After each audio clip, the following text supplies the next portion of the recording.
বেসরকারি রাস্তা আসলাম কাঁঠাল দিয়া। আমাদের সামনে আসছে কবির সাহেব, যিনি বন্ড আছে একটু একটু, কিন্তু আমার একটু ভালো আছে। আমাদের মাঝে মাঝে 20-30 টাকা খাওয়ায়, তার জন্য আমরা তার একটু ধন্যবাদও জানাই। তার একটু লাইকে দাঁড়ান। এখন আমার সামনে একটা মোটা ভাইও আছে, পাপ্পু নাই তো, মোটু ভাই। আমরা এখন যাচ্ছি হিন্দুদের পুজোতে দেখতে, অবশ্য পুজো করতে না, কিন্তু জুতার দোকান হয়েছে দেখা যায়।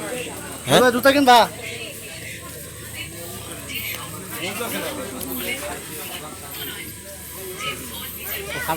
এই জায়গাটা গ্রাম সাইডে পড়ছে। হ্যাঁ,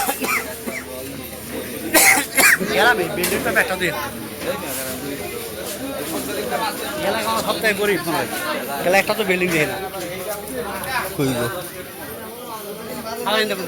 দেখি না, যাইতে থাকি না।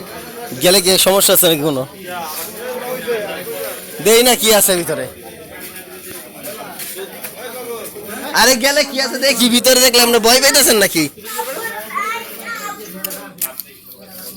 আমরা তো যাইতেছি, কাঁঠাল দিয়ে নাম শুনছি, কিন্তু আসছি মাঝে মধ্যে, কিন্তু এত ভিতরে যাওয়া হয় নাই। আজকে শেষ মাথা পর্যন্ত যাইতেছি।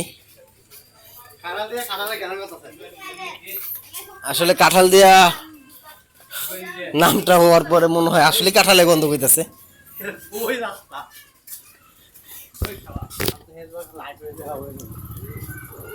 হ্যাঁ, এটা ঠিক বলছেন।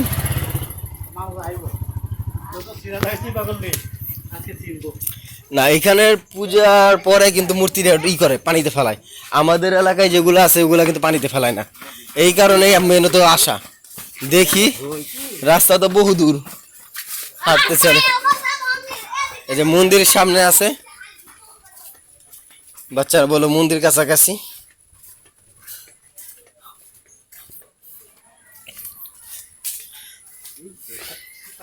চিকন রাস্তা, কোনো ভয় নাই। কিন্তু আমাদের ভিতরে কবির নামে যে ভাইটা কিপটা খেলায় ভয় পায় মনে হয়, আর আসে নাই।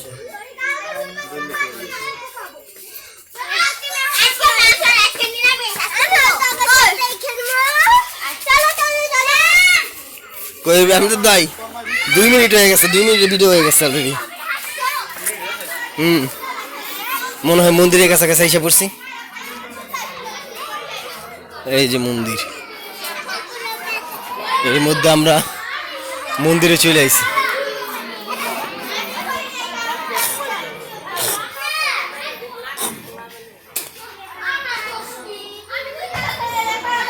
পুজোর লোক পুজো করতেছে, এখানে অনেক লোক দাঁড়ায় আছে,